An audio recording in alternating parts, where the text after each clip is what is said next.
Mayday, mayday, mayday. And the radios were dead. So then we go back to our fallback plan, which is the E-Perban life raft, which were inside the salon. And then he told me, go get the life jackets, buddy. That was a bad sight as soon as I saw it because he was punching the glass on the doors. The boat had buckled and those doors were wedged together so they couldn't open. And knowing that what we needed to save our life out here in the middle of nowhere was just on the other side. And then it did come to a point where we had the conversation of we're going to die out here. By this point in time, we're much further into it. I mean, it's in the afternoon and Eric was having a hard time feeling his lower extremities. And this is when I was getting into more of the shivering mode. Thoughts were rolling over in my head over and over. You know, you're getting hypothermic. Your life jacket's retort, losing its buoyancy. Surfboard's not the same. You have failed. It kept rolling over my head over and over again. And the thoughts of, you got two options. You can either get eaten by a shark or you're going to drown. All of a sudden, I had the greatest feeling of warmth and strength that entered my body. It kind of freaked me out. It was crazy. And so it stopped me. So I reach over, grab the life jacket before it floated away, and get my hands on the surfboard. And then over here,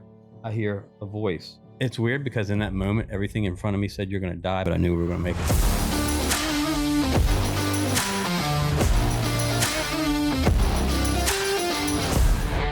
You're listening to the Born Primitive Podcast.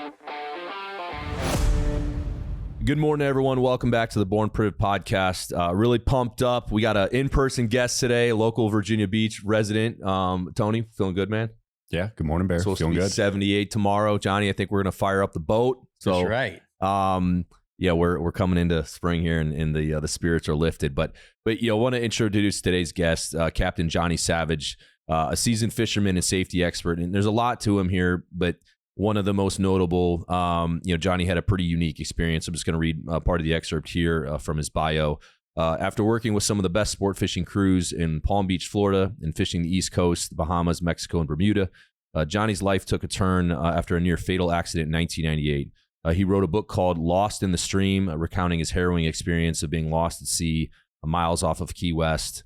And I want to make that a bit of the focus first here, Johnny, and then we can branch off from there and get the viewers caught up on you. But I guess give us a little bit more background on you and what ultimately led you being lost at sea in the Keys many years ago. Well, I grew up down in the southern part of Virginia Beach in Blackwater, and my next door neighbor, he was actually Lieutenant Commander Team 2.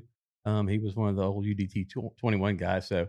Here, I was the officer's son's best friend. So, of course, I went to all the capabilities demonstrations and all those things. And he had a love for fishing. I would sit and watch him tie flies. And either my dad was taking us fishing every weekend or even during the week, or he was, one or the other. And so then that ended up evolving. I ended up in when I was in junior high school, my sister, it was her graduation. And somebody at her graduation, his father actually owned the head boats out of Rhode Island. So that's how that part of my fishing career got started. But before we get into that, I got something for y'all. Okay. What do we got? So I run a boat right now. It's called the Real Slick, and for Jake and Rhonda Abel. And Jake's grandfather was in World War II, and he was at the Battle of the Bulge. So these are 2 rounds from a Luger. Yeah. You got it, the Battle of the Bulge. Cool. And I'll get you all the pictures you can see. So in the pictures, all the the pines are still standing in the background. So I assume it was before the battle. And there's one other thing I have for y'all too. So of course, my name his last name is Savage. And for the last couple of nights, my wife and I are looking around for my grandfather's dog tags from World War II. Okay. So I think I gave one to my son, my nephew. So my son is a 4th. I'm a 3rd. My dad's a junior, and my grandfather was a Savage 1. So. Here's one of his around. Look at that. Very appropriate. The Savage 1. Well played. Thank you so much. Yeah, the 80th anniversary of Battle of the Bulge was just that was it was a few months ago. It was in the fall, right, of 24, because the D-Day was June. So, someone's gonna chirp at me in the comments of like, know your history. But the 80th was just recently, and a bunch of the vets went back. We did the Normandy return, but I know they did the Battle of the Bulge after that. So pretty hallowed grounds there, and yes, sir. We really appreciate this. We'll definitely thank you. These. Thank you. Yeah, there's actually a teammate guy that fishes with us sometimes. He went around and took like different pictures and sent us videos from different areas of the battlefield with the boss. So that was pretty cool. Yeah, it's really cool. Well, so what What took you down to the Keys, Johnny, and what got you, obviously propelled into this predicament you were in, and would love you to just kind of walk through all of it. So, grew up, fishing basically, and then going into work, it became a job.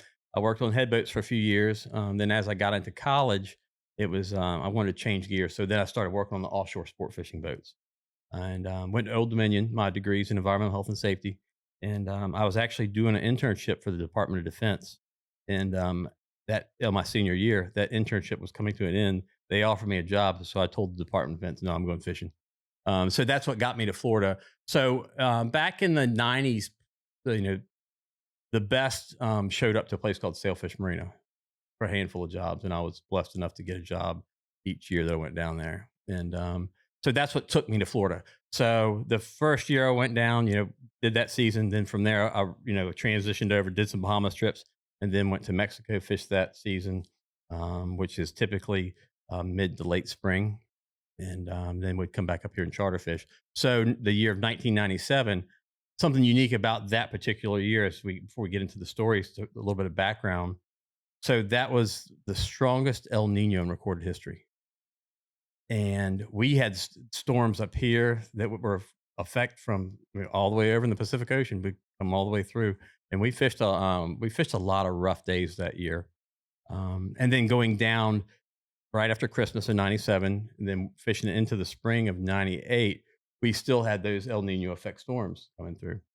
And, then the boat that I was on was for sale.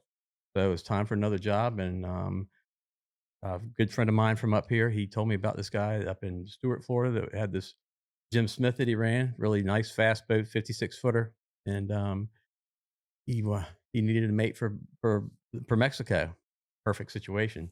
And so we kind of did like a little prove out. So the captain, his name was Eric Bingham, and still around. He's retired, keeping bees and growing flowers now. But first class dude from Australia, loved his accent, good fisherman, and everything worked out. So the owners of that boat were from Texas, and a great family. It was a husband and wife, and then their daughter we were about the same age, and we were going to spend 3 months in Belize, Guatemala, and then in Mexico. And so that was how I got on board the Aninga. And we had done a prove out trip before we left to go to Mexico because 56-footer. I mean, think about how big y'all's house is. I mean, 56 feet long, 16 feet wide, with that many people in one space. You better get along, right? How many guys did you have again? So it was the owner, his wife, okay, and the daughter, myself, and the captain. So there was going to be 5 of us living on this boat. Okay, that's a lot of people in a little space. So we went to the Bahamas to fish a tournament. Had a great time over there. Everybody got along well. But while I was there, it was weird. So I like to surf. I don't know if you surf at all, but in free dive. So if you like doing those two things, typically you just don't go swimming. But when we get in from fishing, it was like placed on my heart. It was heavy. It was like, I want you to swim. So there's a rock off the beach, like a little island. It's called Mom Rota Rock. So every day when we get in from fishing, I'd clean the boat and I would try to swim to that rock. In the evening, swimming in the Bahamas in the evening is not a smart thing, as you well know. Yeah. Sharks come out at night. That's right. Yep. And they're hungry. Yep. And so, did that. And then each day I'd swim further and swim further. And then we came back to the States. That good trip, good setup, and packed the boat up. Like if you've seen that scene from the movie Perfect Storm where they're throwing all the gear on the boat, that's what it looked like. I mean, we had coolers, we had freezers, we had all this stuff. We held enough fuel.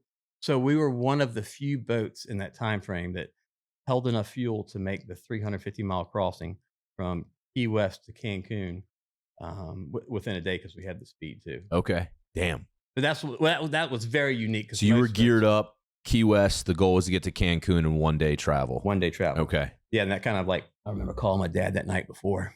Like, I'll call you tomorrow night from Mexico. He's like, what? Because he's used to taking longer to get. Usually it's a 2 day trip. We'd 10 knots, and because we didn't have the fuel to be able to run the whole time. And he's like, cool. And it was a beautiful night. Slick calm. Staff at the marina, they went home, so I went tarpon fishing because you aren't allowed to tarpon fish when they're there. And and was out drinking like I typically was doing. And are you guys stepping off early in the morning? We're going to step off early Like in the morning. 06 rolling out. Yep. So I got like maybe 2 hours of sleep, 3 hours of sleep. Which, I mean, like with your stuff, with what y'all do, I mean, if you know you're going to be in the water, you like hydrate, right? And you try to get rest.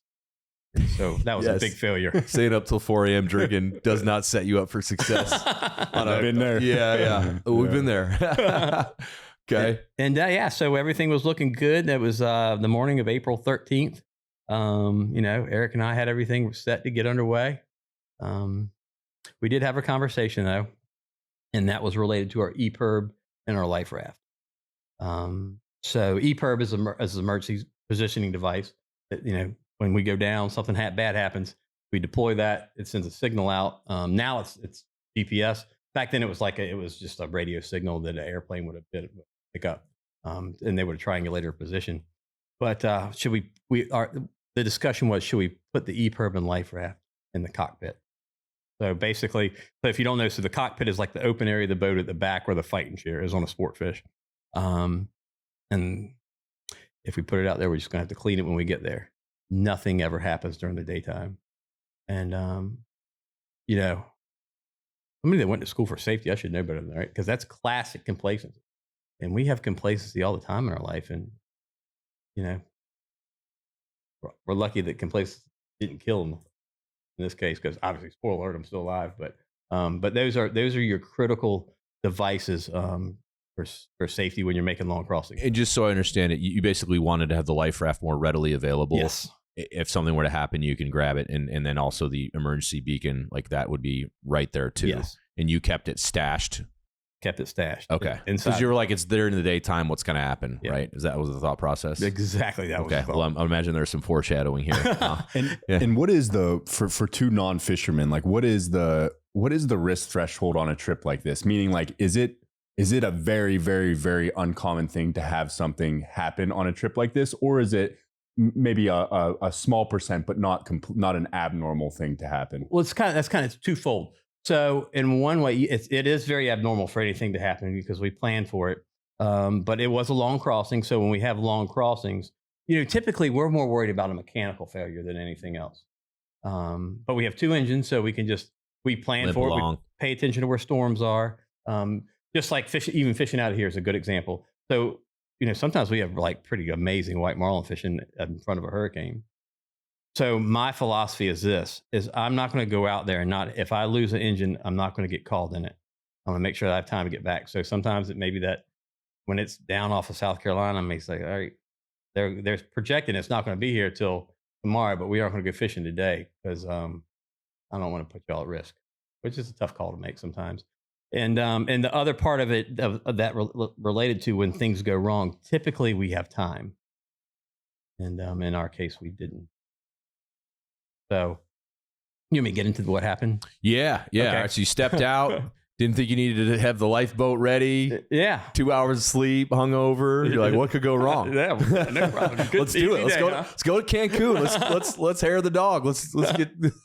So we got underway. Our plan was to be able to start pushing throttles up at first light to start to run. So when we make the run over there, we're going against the Gulf Stream the whole time. And so we add the extra miles because we're fighting current. So maybe you may factor in 720, whatever, or 370, whatever it is to get across there. And we get underway. We're going along. It's beautiful. And so there was supposed to be a couple friends going on that trip with a gentleman that was up here. He was a DOD guy, and he wanted to bring his son to experience the crossing. But because of the weather, I called him from the Bahamas. I'm like, Milt, I think it'd be a bad idea if y'all come because I don't want you'll get stuck in Stock Island, which is outside of Key West, if with this weather. So he said, yeah, that's a good idea. So with that, again, so that made it just Eric and I on the boat. And just real quick on like the sea state and the forecast. Yep. Did you guys know you were going into something gnarly? No. Or okay, all right. I didn't know if that was you had to kind of like navigate around weather systems or patterns or anything like that, or if you were in super bad seas. But and that's a key. And that's a great question because that's a key factor that we'll get into. That was part of this fight. Okay. So we Now I've got everything I can overlay radars and serious weather and all this stuff, and I can see what's going on 300 miles away from me. Then we had what we got, what was called weather routers, which was the best thing going for a high seas forecast. And like it's similar to like back to the perfect storm. You see when they have that weather fax come through. Those weather faxes on those boats were done via radio signal, and so if you had a bad signal, your fax was crap, you know. And but Eric had got a weather routers. Everything looked like it was going to be good. Again, it was slick calm. There was a slight groundswell coming out northeast, 2 to 3 foot. Basically, it was very, very flat where we were, but it was a long rolling swell because of, I guess, a front that was way out in the Atlantic somewhere. Jim Smiths do amazing in a following sea. Perfect setup for that boat. And we were going along, and then it was getting close to 9 o'clock, and we heard something like, bam, bam. Like, what in the world is that? So I go down. So Eric pulls back the throttles. I go downstairs. You can imagine all the varnish inside the boat. And basically, to enter the boat, there are like double doors that are on rollers, like kind of like barn door rollers. And just there's a cable that goes around those to kind of hold them so you can, no matter where they are, there'll be like a counterbalance. Just one of those screws that come loose. So I fixed that. Nothing structural, not a big deal. Fixed it. Climbed back up on the bridge, and all right, Cap, got her straight. And he's in the process of pushing up the throttles, and look forward to see something like I've never seen before in my life. So it wasn't a case of like climbing up a mountain or climbing up a big swell. It was like going along, and then it was like going off a cliff. It was a sharp enough angle that I free fell forward to the front of the bridge. So a lot of sport fish, like the one, like if you were to go to Rudy Inlet, you'd see they have like a closure all around in front. Because of the desire for the speed, this one only had like a center console might have, just like with just like the curtain in front of the console. So that would have allowed me to fall out the front of the boat towards the bow deck. But I was able to grab hold of a tuna tower leg and a rail to keep from falling out. And I just remember as she went down, that wave, it's when she hit, just hearing this awful, just her breaking apart. And I remember seeing from where the cabin meets the bow deck, roughly like 2 foot in front of that, a line start to go from the starboard side, or the right side, over to the left side, and that's where she's been, her bow deck separated. So if you think about a Tupperware container, when you put the top on it, it's kind of hard to push in the sides, isn't it? You take the top off, it's fairly easy. But boats also have these walls, we call them bulkheads. That. And so the bulkheads are the part of that crashing noise I heard, where the bulkheads breaking from when she hit the bottom of that trough of that basically that wave. We were at a place where it was like the 1,000 fathom drop off, or roughly 6,000 feet deep. So people like to ask me, what caused it? I'm like, I don't know. I don't worry myself with that anymore. I just know that I've never seen anything like it before in my life, and I never want to see it again. But it was just the massive force that wave had was incredible. Well, how like a rogue wave like that? I know there's record of them and they've been recorded, but like, how is that a very uncommon thing as well? I'm assuming, to have something like that take place. So something kind of unique is, so basically they were like Bigfoot or the Loch Ness Monster prior to that. Whenever there were cases where mariners had reported encountering a rogue wave, they basically, they put it off to it's like either it's a mechanical issue or operator error. It's nothing. It's not structural. The reason these boats are coming apart, and literally like and I have the story in the book about this oil rig that's up in the North Sea that was just prior to this incident was struck by a rogue wave. So it was the first readings that they ever got on what a rogue wave was, because ships and boats, or mainly ships to that point, were built on this equation based on this logarithmic wave of what a wave could be. And it was like a 1 in 10,000 year event or something like that, if it were to be outside of that. So imagine your insurance company.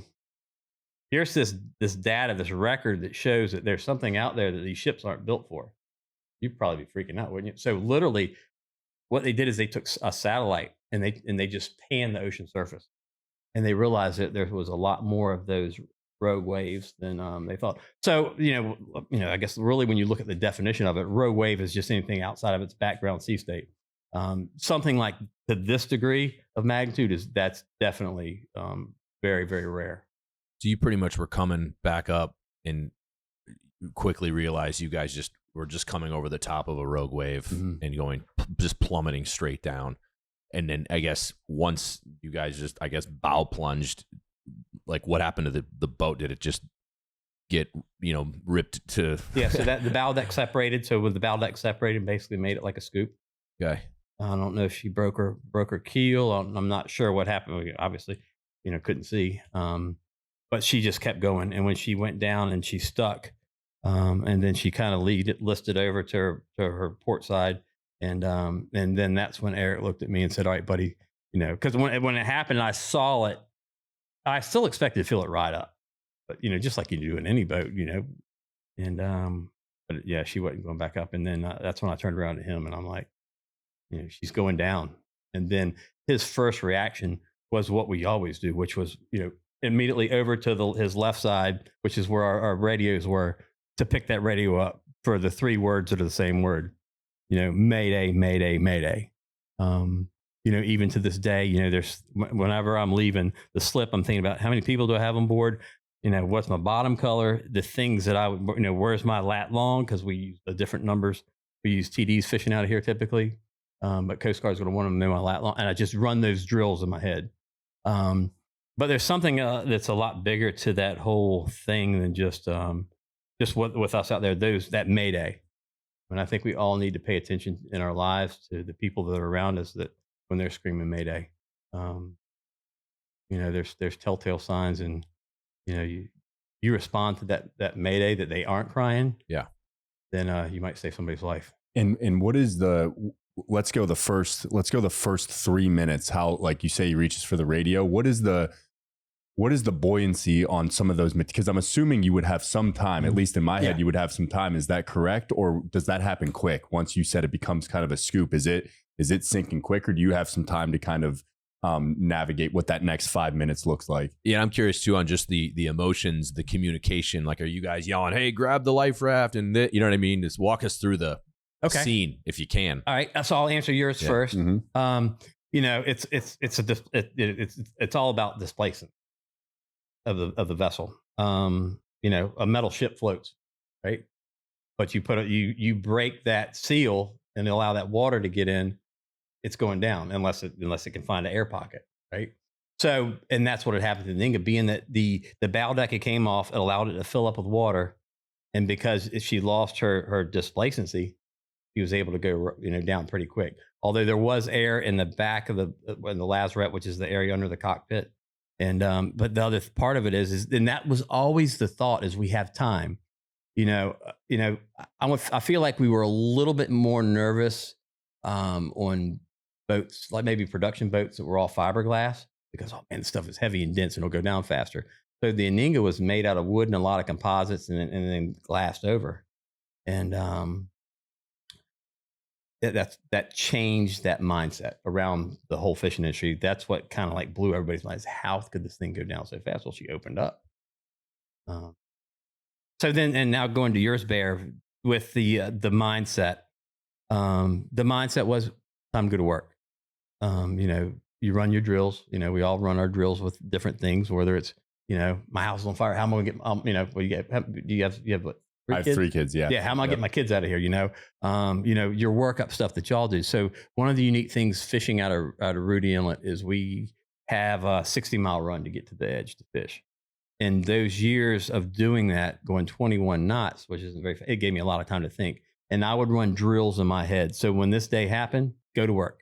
And so immediately Eric was like, he stopped, aborted that because the radios were already done, because that shows the force that went into that boat. So he couldn't call Mayday. He couldn't call Mayday.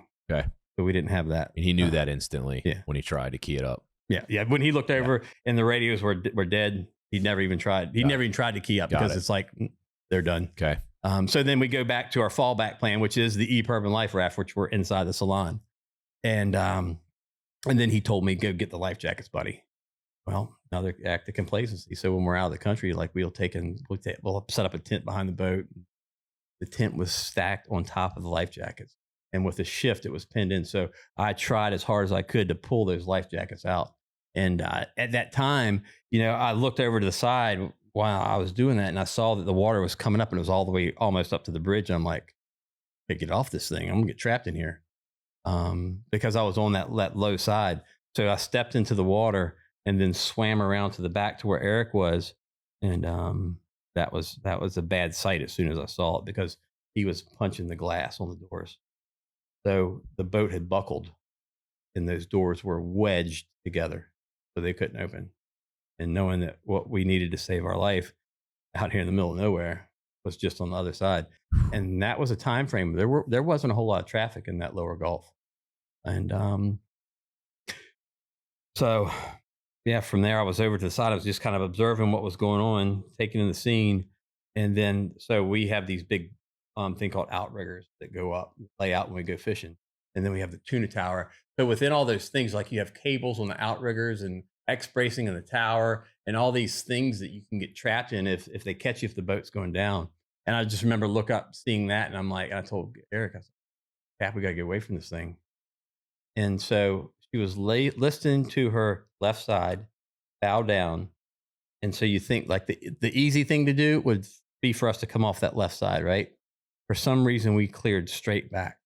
And this moment we cleared is when she rolled over, went down. And, I know that y'all do like with training with, paying attention to currents and when you can make your swims and when things are beyond your control. We think our abilities in the water sometimes are greater than they actually are. And you think, well, something happens, I can just grab it. Well, those coolers and polyballs and all that stuff I was telling you about, I mean, it was only like, 10, 12 knots of wind, but we can't swim that fast.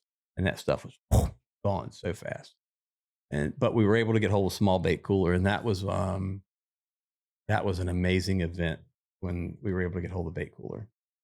There was nothing in it, but we never talked about our faith or any of that. And I mean, when I went to church growing up, my parents had me there every weekend, but I knew more about how many ceiling tiles were on the ceiling of the church than what the preacher was talking about. Yeah. Right. And, but sometimes in life, when we get in those situations that we know that it's out of our control, we got to cry out. And that's what we did. And us never talking about faith. We each grabbed a handle of that cooler and just grabbed each other and didn't say, this is what we're going to do. But we immediately both went into our Father, which art in heaven, hallowed be thy name. Thy kingdom come, that will be done on earth as in heaven. We said the Lord's Prayer over and over and over again. And when we finished, he popped back up. But it was just like her bottom stern section with just the wheels and like the rudders. But there was that much sticking out of the water because, survival at sea 101 is you got to get out of the water. Get out of the water and make a big scene. Yeah, because what's the water temp? Obviously, you're in the Keys, so that helps. But obviously, we know what water does over time. Do you remember the water temp? It was the last time I remember looking at the water gauge was around 79. Okay, so that's not that warm. But how long do you think it would take you to be hypothermic in 79-degree water? This is a big point where this what you're talking about right now has been my big struggle with the story until just a few years ago. Okay. Because again, my degree's in safety, so I had to study bioindices and stuff like that. So for us, it was different. For Eric, I want to say probably 4 hours into it, he was starting to go into that state, and for me, it was probably getting into probably 6 hours into it. 7 hours is when I started feeling some of the initial effects. Damn. But you had enough of the boat to kind of get a little bit of your body out of the water. Yeah, so that's what happened. Okay. So with that, he climbed onto the hull. So that morning, when we left Stewart, I just kind of showed up with my surfboard because Cancun can have pretty good surf sometimes. And so I'm like, look, worst thing Captain Eric's gonna do is just tell me to leave it in the truck. So, and I asked him, he let me put it on the boat. So it was up in the forward stateroom, up in the V berth. Well, that and that popped right up. So that shows you how much she opened up. And so anyway, I remember it like that with the hull being there upside down. He kind of climbs. We let go of the cooler. He climbs the hull. I look over and see the surfboard. I'm like, Eric, I think I need to get that surfboard. He goes, go get it, buddy. I mean, it would make sense because the hull's bigger to just stay on that. But then I took off to the surfboard, and that's when I hit the diesel fuel. And just that was a shocker. Just that should have known better. But when I hit the diesel fuel, I knew where. Like sometimes when we look at our body, I mean, we have little cuts that we hardly know. I knew where every single cut was on just the burn. Inhaling it just being in my lungs and in my mouth and in my nostrils. I mean, just the burn in my eyes swimming through the diesel fuel. But a lot of times people like to ask me about the survival mindset. And this is getting back to what you're asking with the mindset thing is my thought then was a prayer. Lord, please don't let me throw up because I can't afford to lose this food that's in my stomach because I'm going to need this energy for the fight. Wow, where'd that thought come from? Huh? And so was able to push through the diesel fuel, get the surfboard, get back to Eric. And there was something that was kind of unique. I'd never paddled a surfboard in a bag before. I don't know if y'all ever. We typically don't do that, right? Because it was in a travel bag. Of course, yeah. And so get to that, and just something didn't feel right about the surfboard. So I'll leave that to be a mystery because I don't want to blow everything in case somebody wants to book. But that was a critical thing, and it ended up eventually playing a critical thing mentally. And what was the communication between you and Eric? You said at 4 hours he started to have some issues with his regulating his temperature, and then you at 6. What was the conversation between you two? Was it minimal? Were you two discussing kind of the plan? What was how had the conversation evolved in that first, say, 4 to 6 hours between you and Eric? It was a work type of conversation, but I want to say the biggest part of our discussions in that water were uplifting. Just trying to support each other. Hey, we're gonna be all right. Yeah, because the owner, we knew that when he figured out that we were missing, he was going to charter every plane he could beyond the Coast Guard to come out there and look for us. He was just, they're just that kind of family, very loving, great folks. And so we just kept lifting each other up. We laughed, we joked. That part of the day, we still had sun out. So, looking in the water, I mean, it was beautiful. Beautiful blue, with that little hint of purple that you have in the Gulf Stream. Like some dolphin or mahi come swimming in there at one point in time. And that was like, looking how pretty where they were. Then it was like, ooh, what's going to be behind them? And we took the time to count our blessings, even though we knew we were in a bad spot. And mentally, as the day went on, I allowed my thoughts to start to go down that road. I wasn't controlling them as well as I need to. So when the wind started picking up around lunchtime, that's when it was like, oh man, this is, you just know it's going to get bad. When the Aninga broke up, she formed a line that went down sea that we could initially see. So, when you go to the beach and you'll see like a line of bubbles or a line of trash, or when you're out in your boat, you'll see that line. Yep. So that's basically a converging, we call it the tide line a lot of times inshore, because we say it's the line for between high tide, low tide, but it's a converging current basically. When my mind, when I'm fishing offshore, I don't look at the ocean as like a single body. I look at it like a puzzle.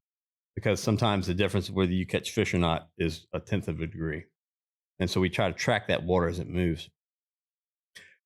So the Aninga had formed one line that went down sea. And when I went out looking for anything that could help us paddle the surfboard out, left Eric, I went down sea. Then I got to a point where there was another line with a converging that went diagonal off of that. So I pretty much knew that line that went down sea was a line that I could always get back to Eric. I was like, just following the path, right? So that was a tough decision to decide to go down that diagonal line to look for the E-Urban Life Raft. And so I made that decision. And sometimes in life, we can allow fear to take over, right? And I think that's what happened when I was more focused on, I hope I don't get lost, hope I don't get lost, hope I don't get lost and lose Eric, while I was going down that side road than actually if what I need to be doing was paying attention to what I was looking for. And then I had regret for that later on in the day. and do my job to the best of my ability. Because then I paddled that down, came back up, and then went back down sea and looked, and then came back. And so here, this was kind of funny. Is while I was paddling the debris line, and this kind of makes sense. I would notice things of similar buoyancy that were in similar places in the boat were next to each other. Right, makes sense. I get back, Eric's got the life jackets. He's got a flare kit. That's like, how in the world it was like those things popped up where he was. And actually this is actually the life jacket that kind of popped up. Oh, nice. And wow. So this life jacket, if you see, that might be good for like a lake or a pond or something, right? Or maybe Broad Bay, but that's not what we want for out in the ocean, is it? Yeah. So but these were the life jackets we had for like our backup life jackets for when we'd do cruising on the intercoastal or something. But you know what? I was very thankful for it. Yeah, better than nothing. Yeah. And yeah, so that was thankful to have it. Again, so these don't, with the foam that's inside of it. So you can see in this place where it kind of, I've cut a little bit off for people to put knives at the mission force, but you can see this foam isn't the best foam. So this foam is going to end up becoming saturated, and it end up doing that. And does it then lose its buoyancy? Yes. Wow. So it's a life jacket that can't even be submerged that long? Yeah. That's not, yep, they aren't made for, so over there I do have another one that I brought with me. That's an ocean going life jacket, and that's different foam in there, and it's made for a long exposure. Because with that, typically within an hour or so, you're probably going to Wow. I did not know that. Okay. All right, so you get the life jackets, he's got the flare gun. The biggest problem though is not necessarily staying afloat, it's your body temp. Yeah. Right? So that's so cool that you're saying that, because like, you know, I truly did struggle with that. I mean, even afterwards, because I remember when I started getting hypothermic, thinking to myself, what in the world is going on here? And and it was like, hey, dummy, think about what you went to school for. Your core is dropping and you can't control it. And I guess I'll go ahead and say this part being we're talking about it. So there was so much to writing that book that was prayerful.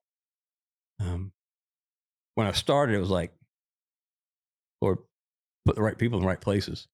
So when you read through it, it tells the story, and then it kind of gets into some of the science behind it, and then it kind of gets into some other stuff. And I'll never forget the story. Main part of the story was written. We have a camper, and that's where I wrote the story. Thankful for it, because I wouldn't have wanted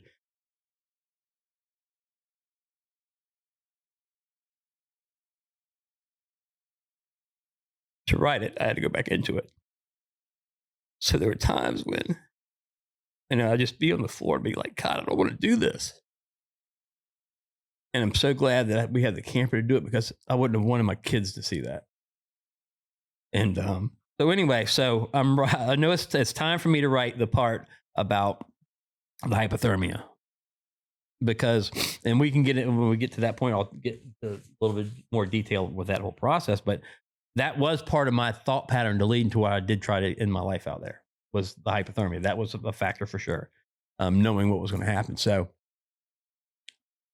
I'm writing that part, and I already had a little bit of a base, because I was speaking to a group at a youth group at a local church. And I'm like, I think while I was speaking, I said, I've always had a hard time with this. And this was well before the book. And one of the guys in there was a damn neck medic guy.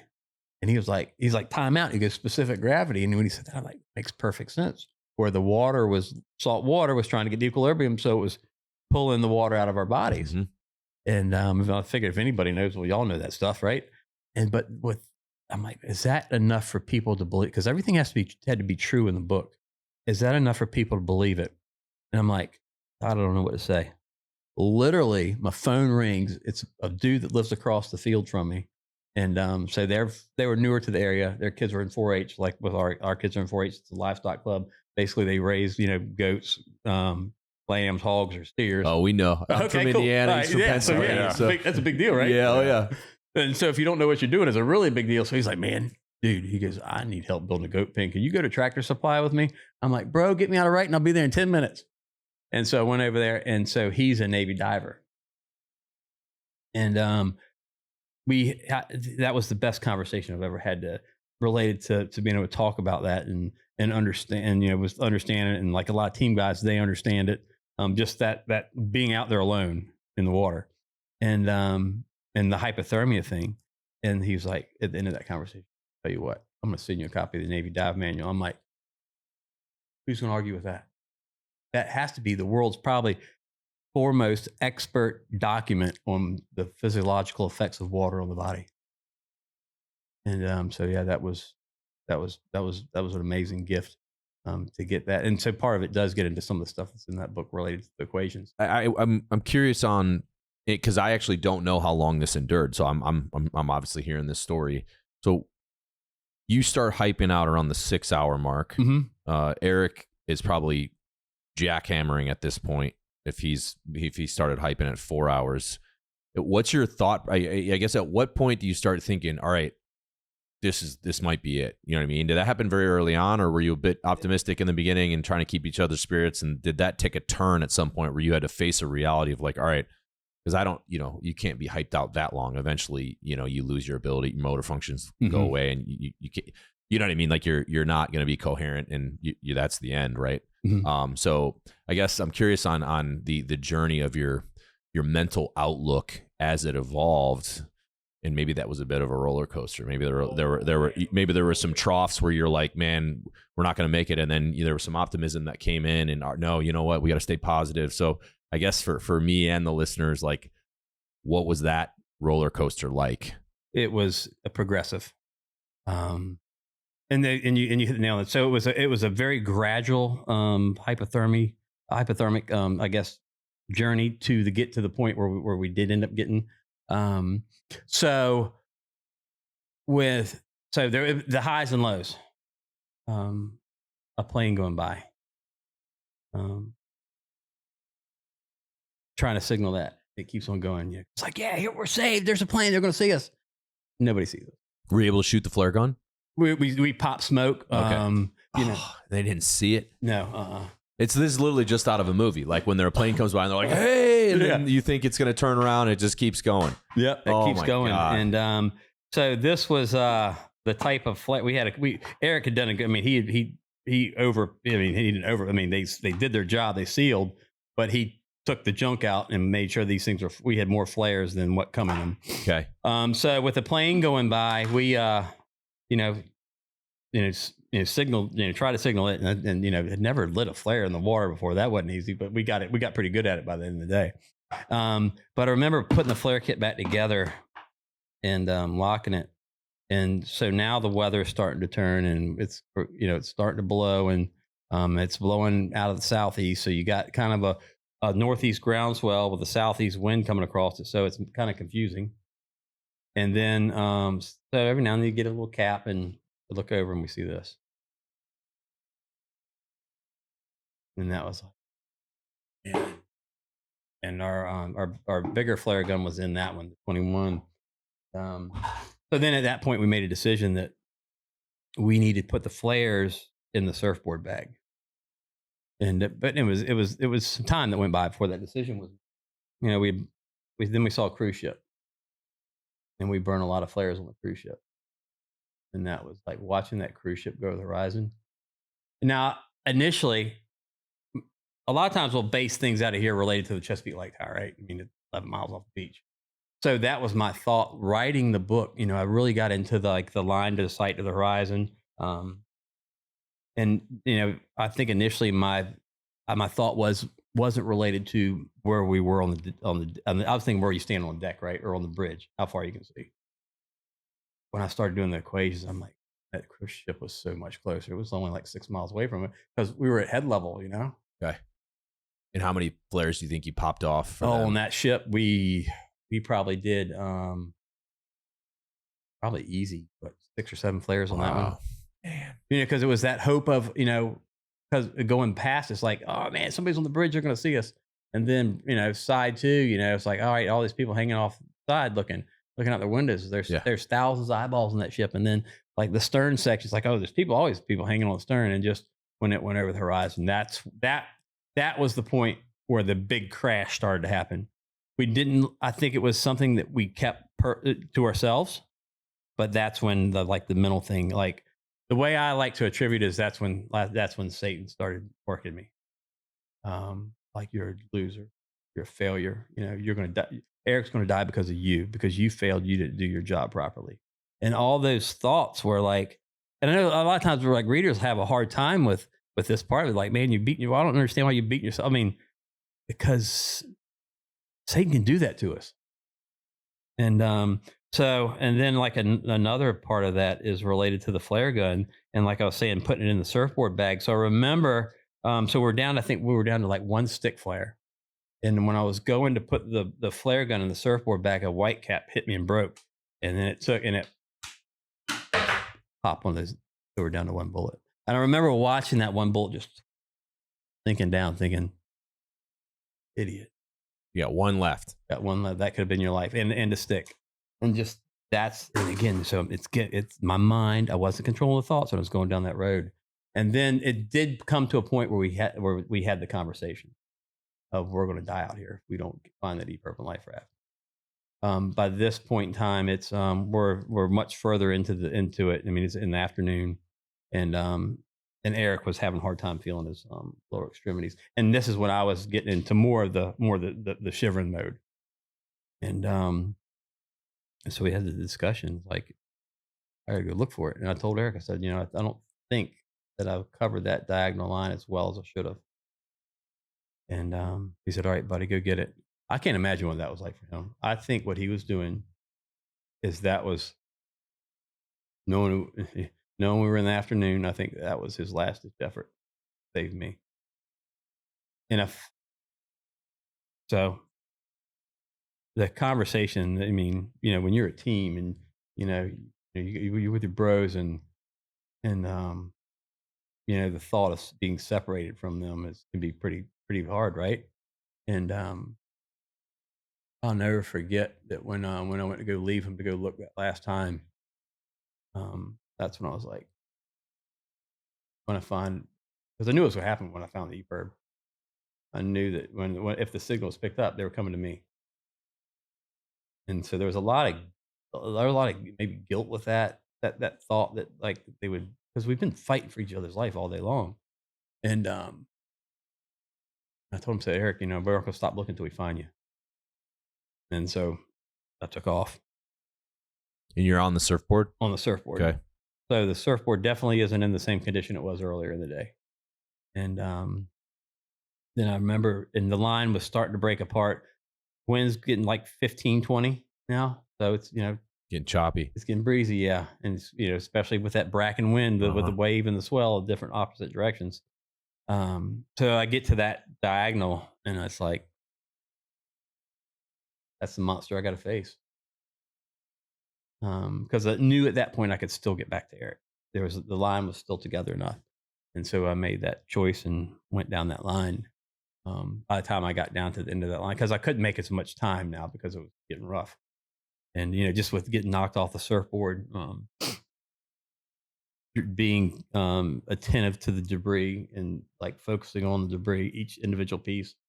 And I got to the end of it. There was no EPIRB or life raft there. So then it was like, all right, now what? And now the line was starting to break apart because as the wind was steadily increasing. And then I thought, because I could still kind of make out a little bit of the groundswell.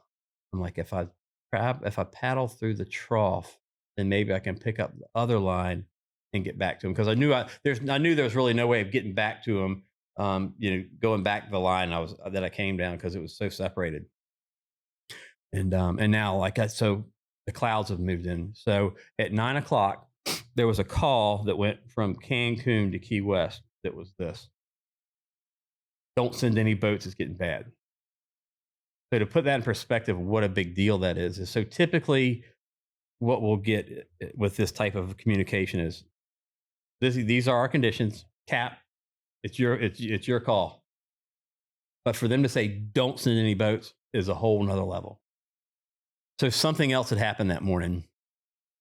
Just before that call came in, 2 boats, the Sansui and the Ditch Digger, had pulled out of Key West. So they missed that call.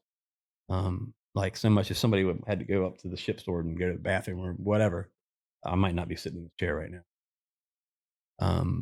So they were making a similar transit, transit. They were making the same, but they were going to do this for them. It was going to be a 2-dayer, and they missed the call on the radio that went out to all the. So it's a telephone call that went to the marinas. Gotcha. They said, don't let them come. It's bad over here.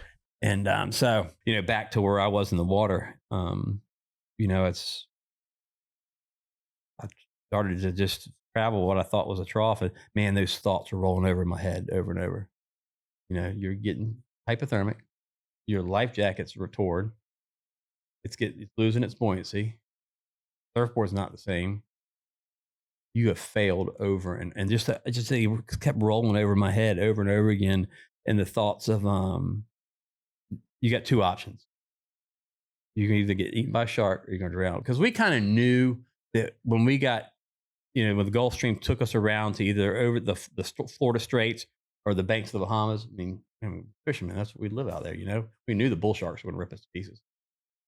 So that was a real threat. That was a real threat. Yeah. And would that be once the sun starts going down, that becomes a much more real threat, or is that the entire time? That's when we get even surfing. I don't even like surfing around here at sunset.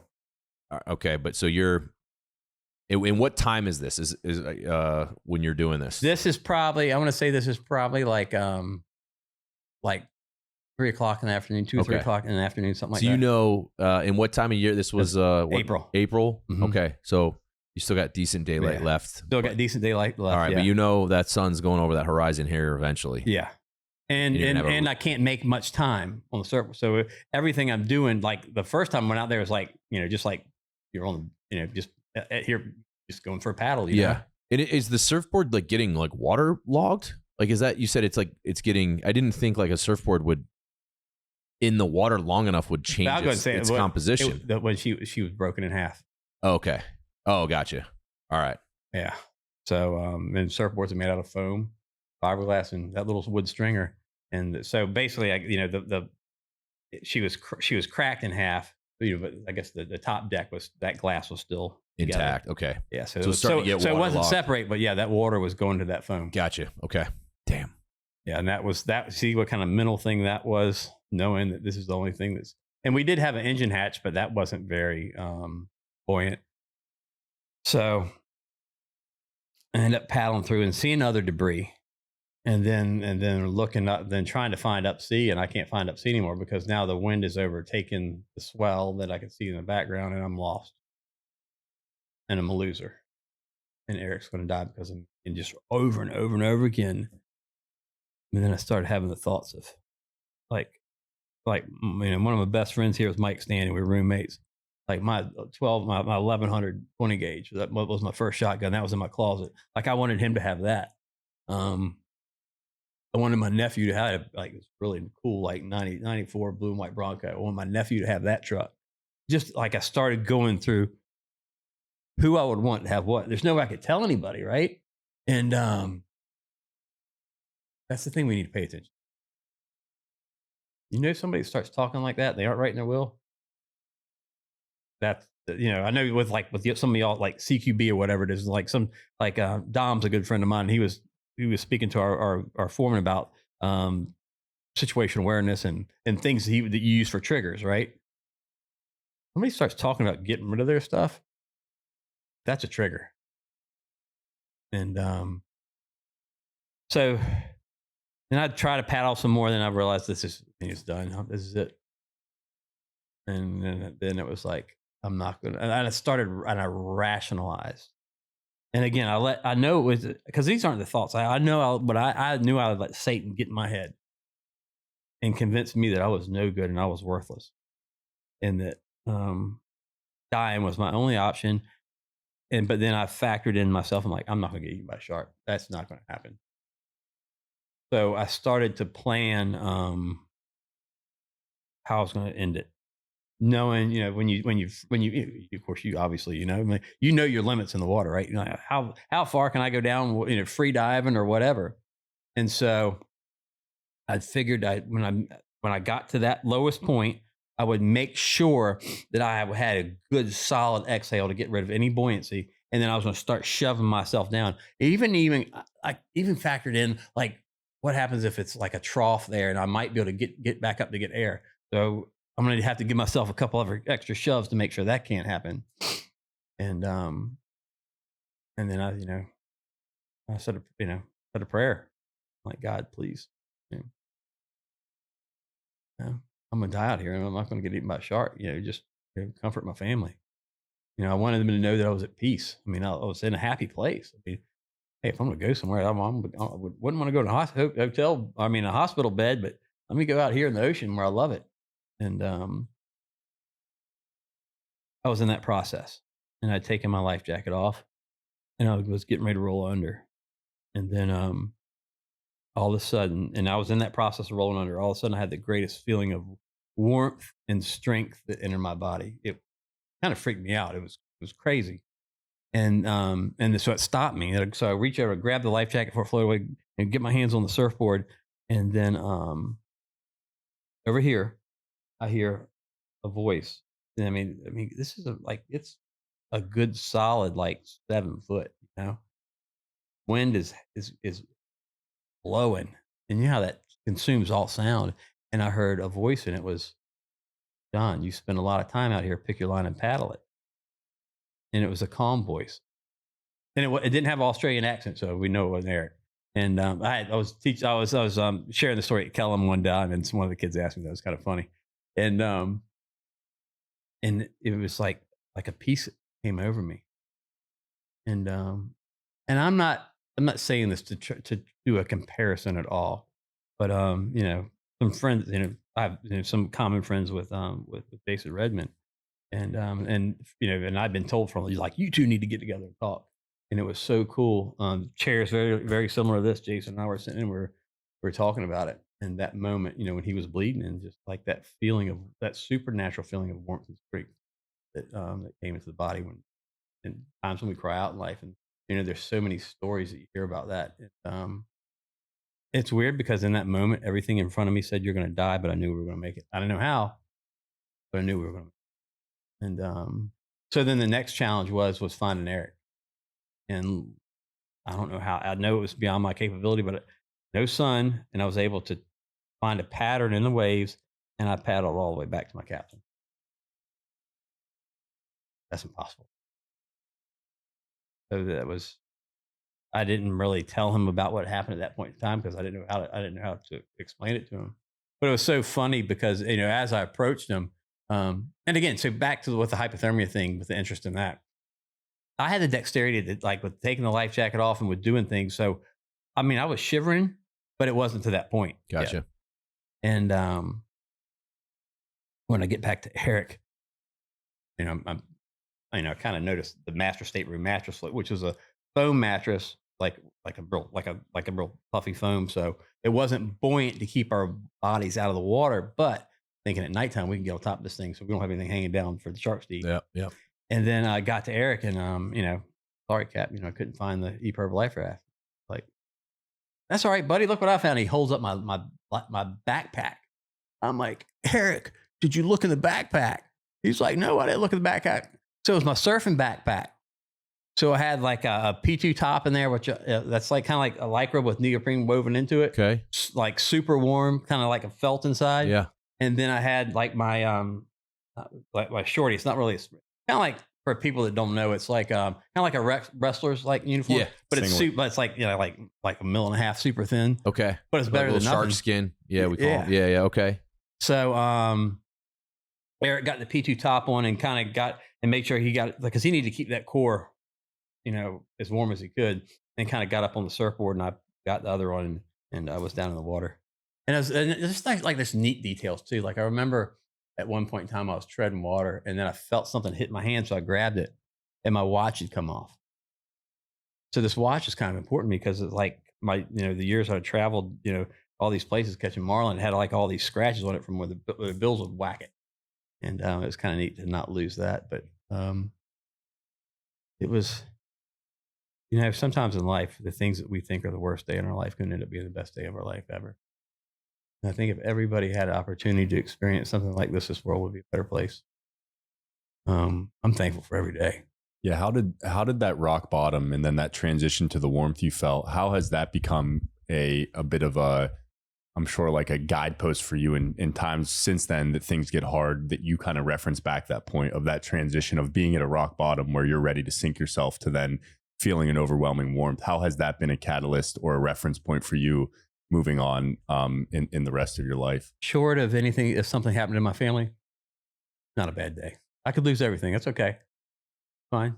I think it's a lesson. Like, you had the luxury of experiencing a major event that gave you perspective from that day forward that is invaluable, right? You pay a heavy price for that perspective, but once you have it, I mean, you have a completely different outlook. And I think for all of us, we can learn a lesson from that, right? We can't manufacture traumatic events to achieve that perspective, but if we can at least strive to recognize kind of that dichotomy, right, and just being able to view the world through a more positive lens, and I think gratitude, and that plays a big part in that. Obviously, faith, right?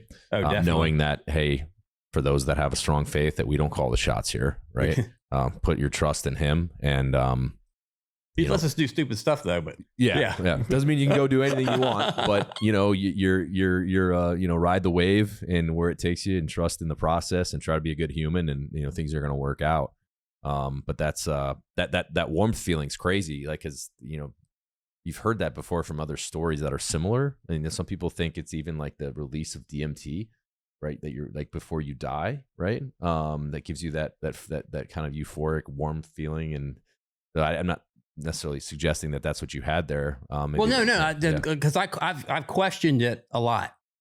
I'm like, because when you go to school for that kind of thing, and so my focus is afterwards when I got back, I went back to ODU to work on my master's. My focus was industrial hygiene, and really that's one of the cores of industrial hygiene: chemicals, effects on the body, and then also related to the physical hazards. And so and then it was crazy that there was one day, I was at church, and the pastor was talking about how like the different situations where there's messengers in the Bible, and just a reference to there being often a direction and a command, and it was like, whoa, pick your line and paddle it. Like, that is cool. That's awesome. And again, that like shut that part of it down right away, just knowing that. But it wasn't. Well, I'll get into. Let me tell you about like what happened to what saved us. Yeah. We got to hear the end. Yeah. So you found a couple wetsuit tops. You got the 1.5 mil on. So it's a small win, but what I'm thinking is actually presents from an emotional standpoint, like it could almost make it worse, because you're getting these false hopes. Yeah. Cruise ship, plane goes by, you think you found this. Oh, wetsuit tops. Like you're getting these little surges of like maybe we're gonna be saved, and then if 3-4 hours pass, you might go back into that trough of despair. Yeah. But I'm hoping maybe that was the last trough you had to go through. Catch us up. What happens after this? So, and that's the thing. So one of the, like, if I would have focused on the end of the day and that sun going down, that would have been, I mean, it's going to happen. But focus on that next wave. Focus on getting past that, because the fight wasn't over by no means whatsoever. I mean, Eric and I had made a decision that we'd use the leashes in the bag to tether each other together. And so we wouldn't separate. And there were times like when the cap would hit one of us, and like, they get like taken down, and, you get like stretched arms, And did you say that the sea state right now is now 7 feet? Yeah, solid. Oh, shit. So you guys are getting your ass handed to you. Oh, yeah. Oh, wow. Okay. Yeah. That's no joke. And so, that's the thing too. So when you're at the beach, a wave hits you, you usually got the bottom to push off of, and that kind of helps you to know which way's up. So there'd be times you get hit and you just be like tumbled underneath.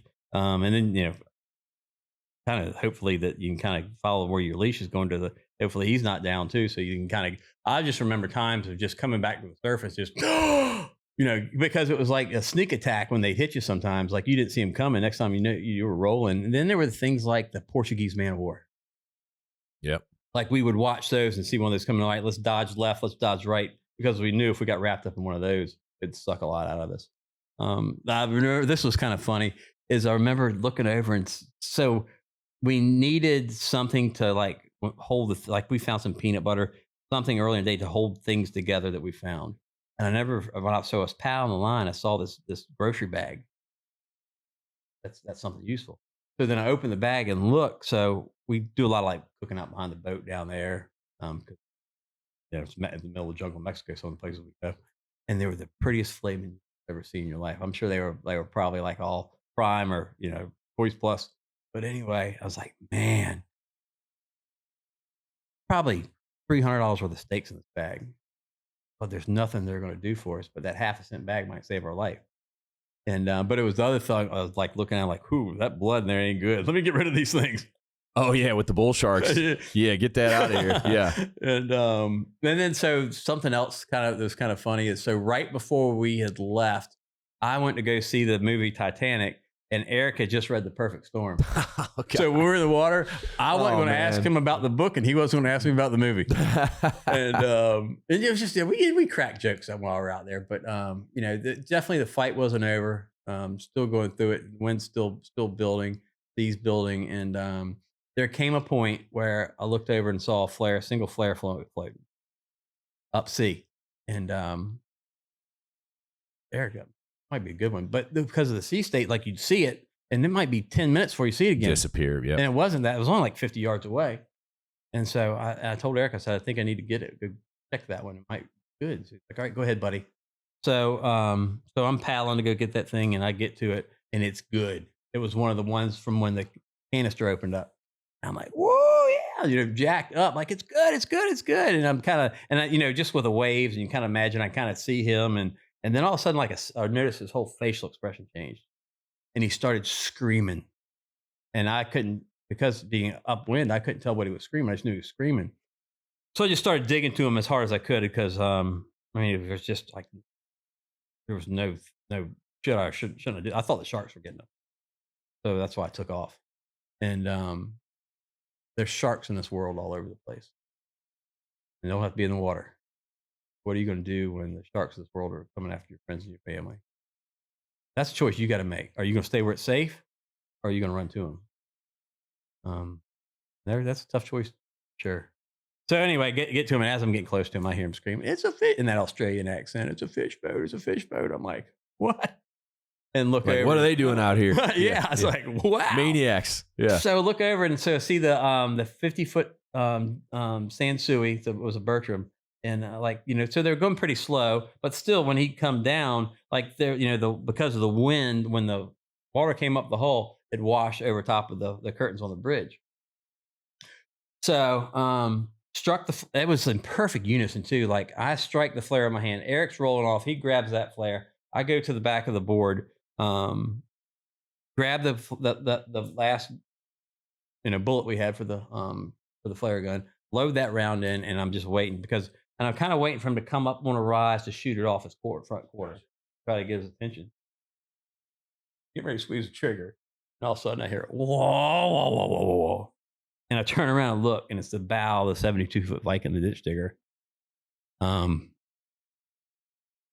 It's kind of funny for like, we're rescued, and then it was like, oh no, now they're gonna chop us up, because we're like, literally, like, we were like directly off the tip of their bow. Okay. And so what had happened with them? So that's the two boats that pulled out. Yeah. They get out there, and they're going to it's a 2-day crossing for them. They're like, because when you get in that Gulf Stream current, that current really changes things around a lot with sea conditions. So they're like, forget this. We're going to run to Cuba, and get right off the beach of Cuba, and run down the beach, and then pop around the corner to go to Isla Mujeres, which is right off Cancun. And that's where we clear customs over there, and immigration as well. But anyway, so seeing that, and then Captain John Calder did an amazing job in that sea state of spinning that thing around. And we have these doors that are in our back transom of the boat that we open up for bringing in big fish. And they open that door, and I'll never forget as getting close to it, and Eric and I were both kind of swimming towards it, and he was still hanging onto the surfboard, but then like a white cap came and hit and kind of like washed me in, and man, the feeling of guilt I had at that moment. I got in the boat for my captain. I'll never forget that. And then it was kind of funny. So then I don't know where the strength came from, but I was able to, like, I guess the adrenaline rush just like pushed the mate out of the way, and just to go grab Captain Eric. and get him in. And as soon as I got him in the door, he looks at me again because my surfboard's kind of floating off. And it was like, he looks at me and goes, "Sorry about your surfboard, buddy." Because he had no clue it was broken. And I'm like, "That's all right, don't worry about it. It was broken anyway." And then that's when I really noticed how cold I was once I got on the boat. And because, I remember that's kind of going into, I guess the best way to describe it was going into shock, because so from a lot of this stuff, from this point on, like even getting to the dock in Mexico, I had to talk to friends. But the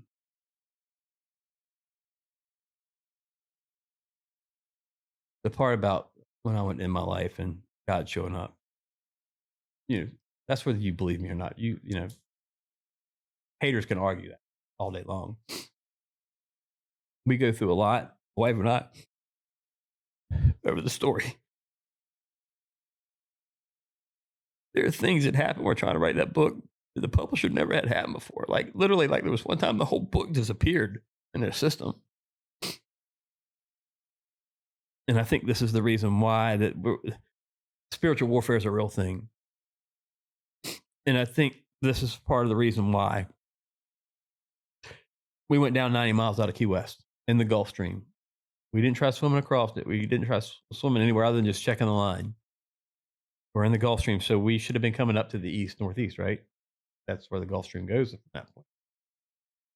So you can have and you may have experienced this before too, so you can have a situation where the wind is strong enough that it pushes the surface water.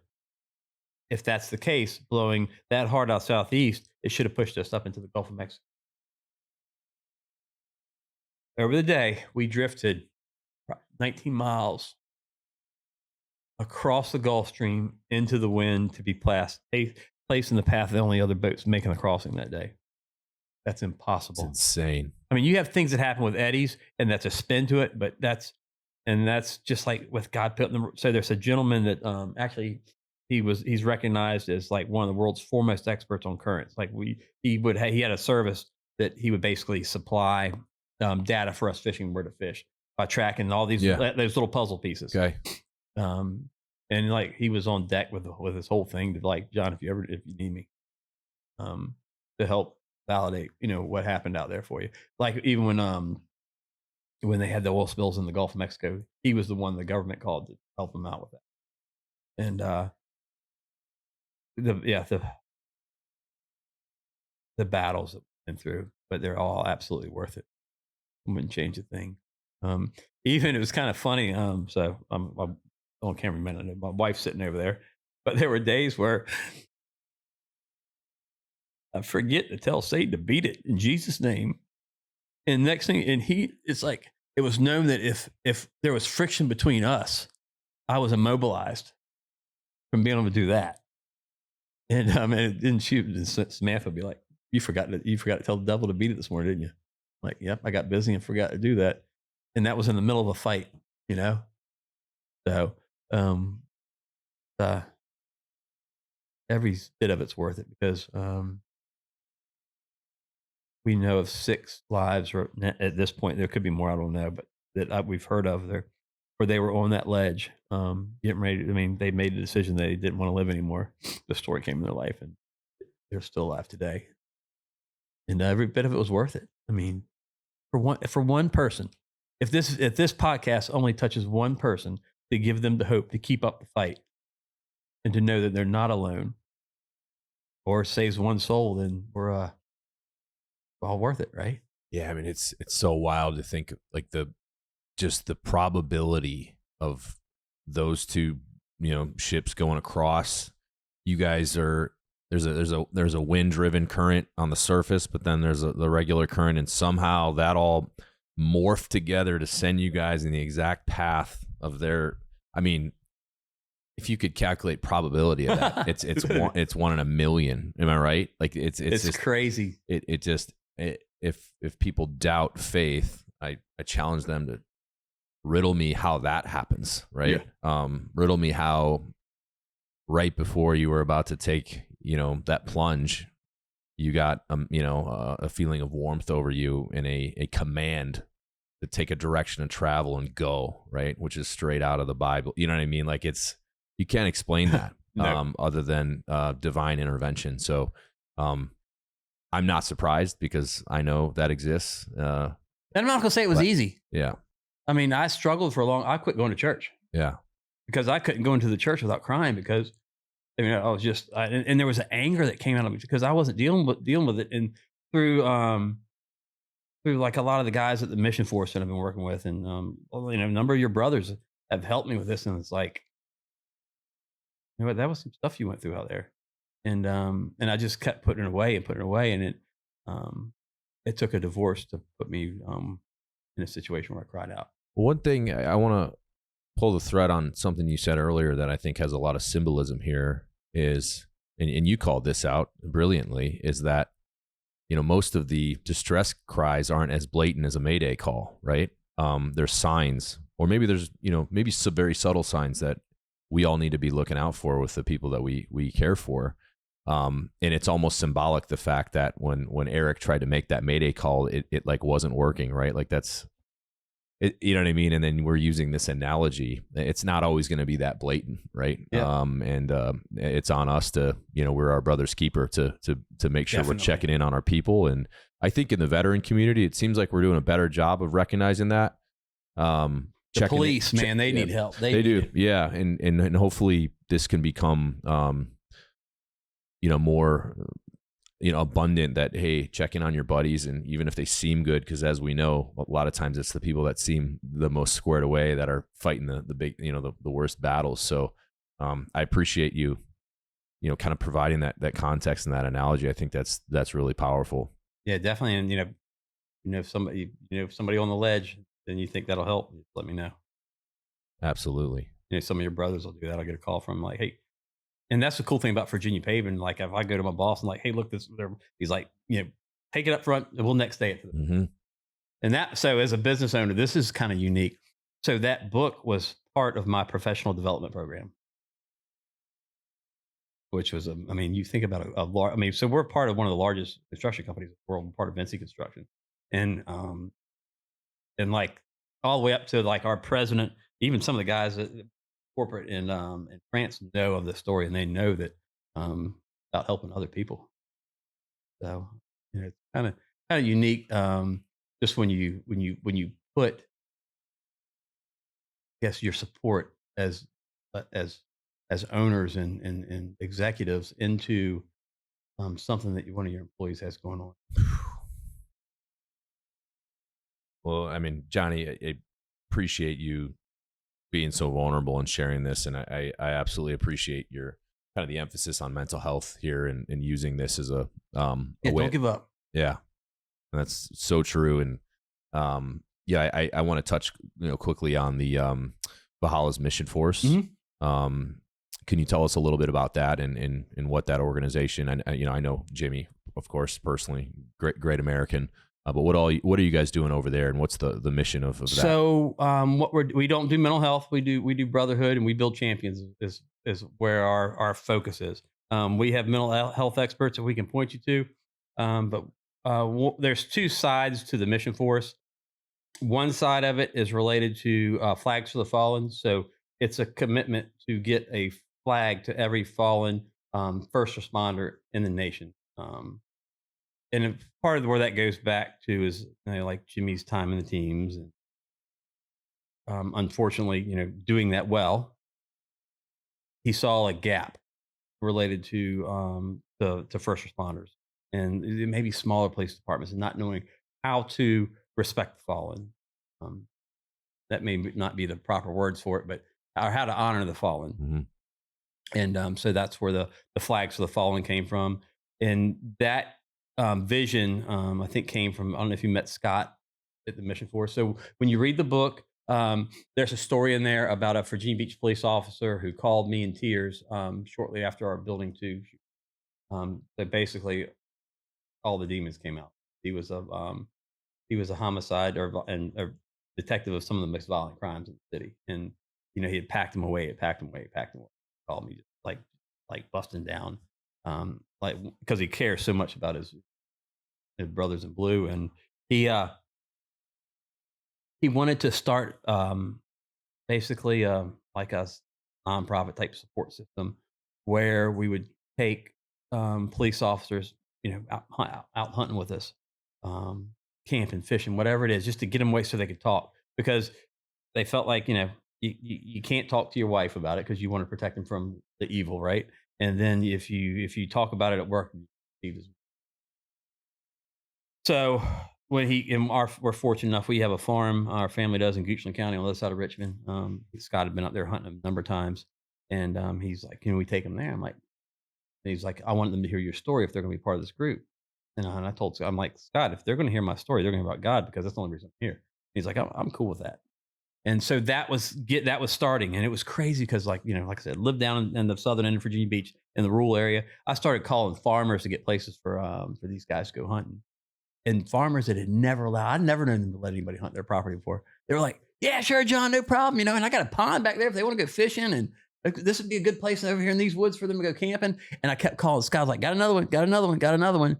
And then when the COVID crushes came in and crushed it. And during that time is when Scott went to the mission force and or the Valhalla Forge to pick up a commission piece. And when he picked it up, that's when he's like, "This is cool." Jimmy kind of like brought him in.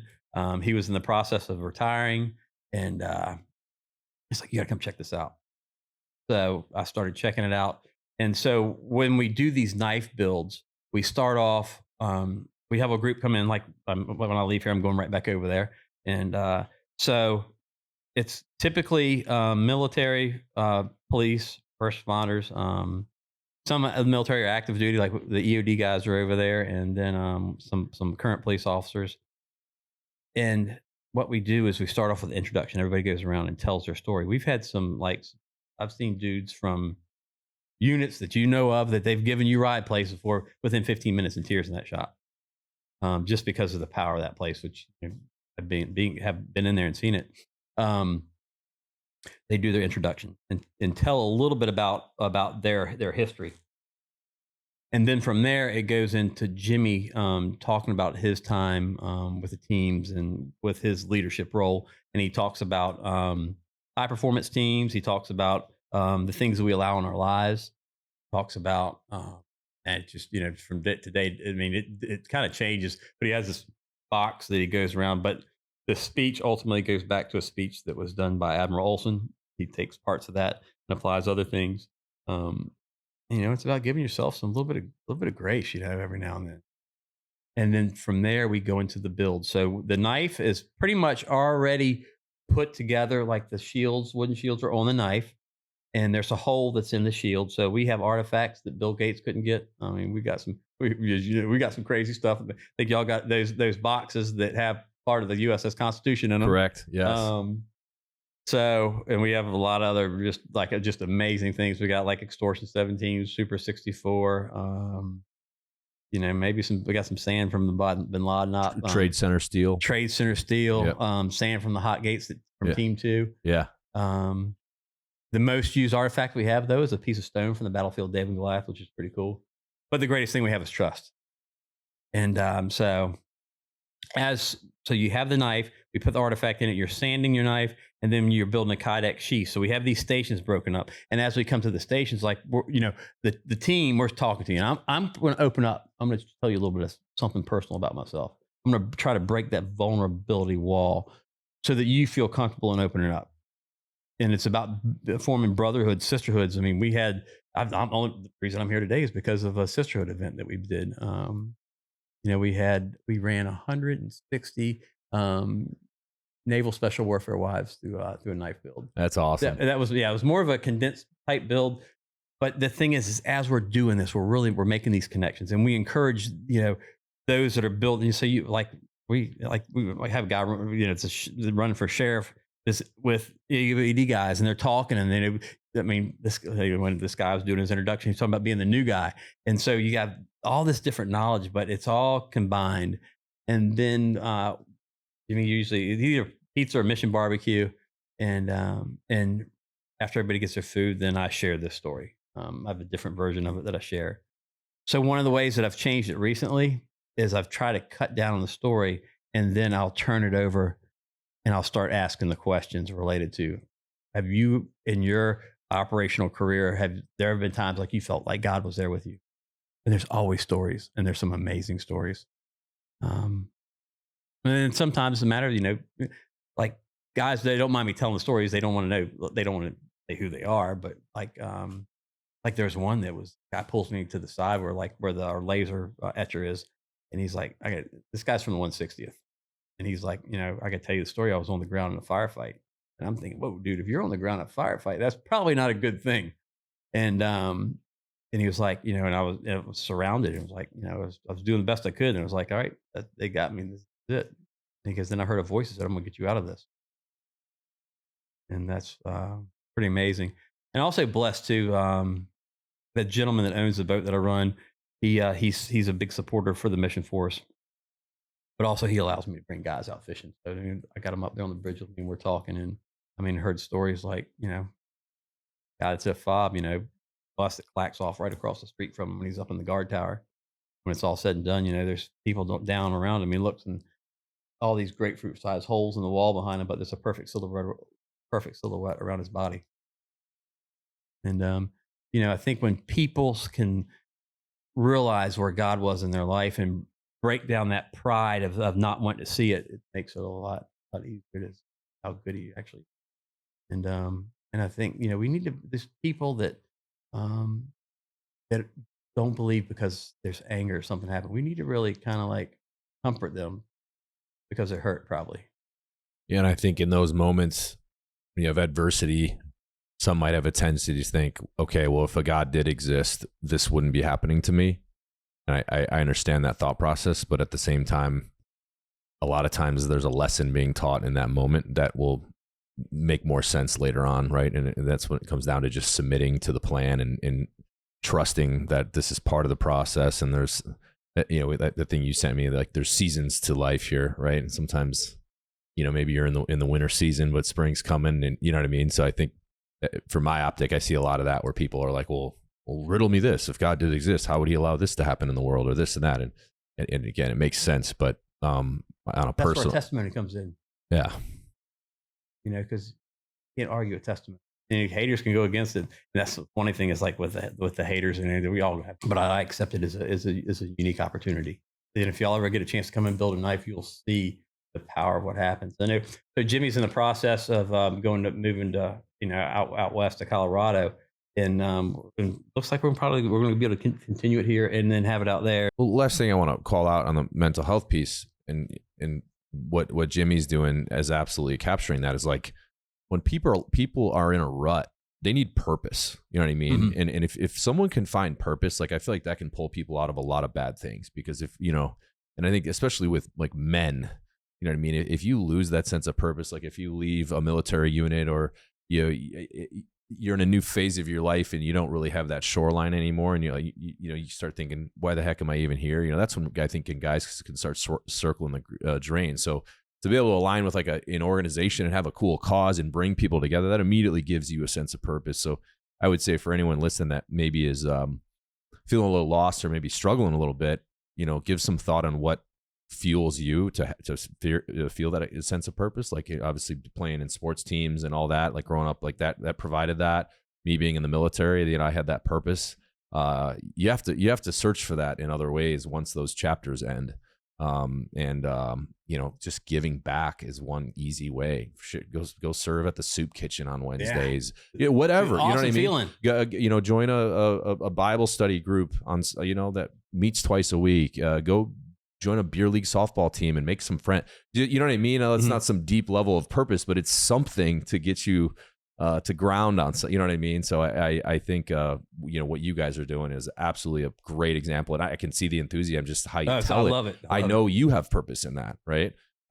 Just by how enthusiastic you are. So I think. How's a fisherman get to be and do that? That's crazy, isn't it? Yeah. And that's one thing with that story. There was never once that I thought I was a victim. And I think that rut, sometimes when we see ourselves as a victim, you're going to spiral down.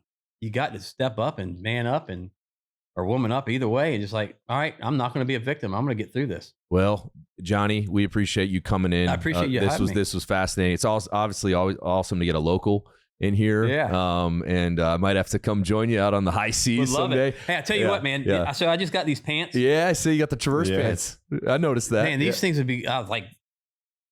We need to talk about that after this about y'all getting like maybe in the sport fishing line. Yeah. These things would be great to fish in. Heck yeah. I already said something about the shoes earlier. I think I'm going to try some of those. There we go. We have to get him a pair of the Savage One. 100%. Yeah, I know. So you're the Savage the fourth. I'm the third. My son's the fourth. You're the Savage 3. Well, we're working on a Savage 2. So, yeah. The Savage 1, we're going to continue to, that's, I don't think we'll ever disband the Savage 1, but we'll get to the Savage 3 eventually. So at the very least, one signed version. Yeah. You get the limited edition Savage. Well, you 3. got the Savage 1 round over there. So That's right. Yep.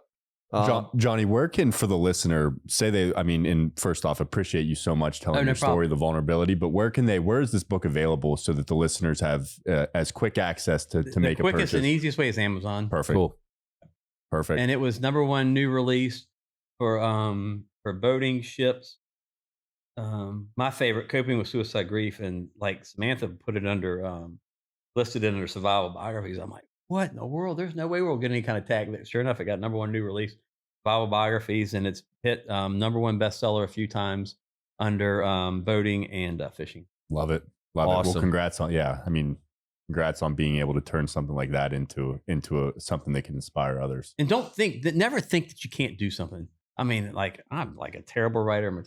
One of my fears with writing the book was I was have to sign them. And my handwriting is terrible, as y'all probably saw. You have a stamp. You could even read it. But you know what? It's not that. It's the what's behind it. Well, thank you, Johnny. We appreciate it. For the listeners, plug in it one more time. The book is called Lost in the Stream by Captain Johnny Savage. Check it out on Amazon. And we'll put it in the show notes too. So if you're driving or whatever, just check the show notes. And this was awesome. Such a good story and such a good lesson that we can pull from this. Many lessons. And appreciate the vulnerability, and we can help somebody, then that's what it's all about. It's worth it. Perfect. We'll end on that. Thanks, everybody.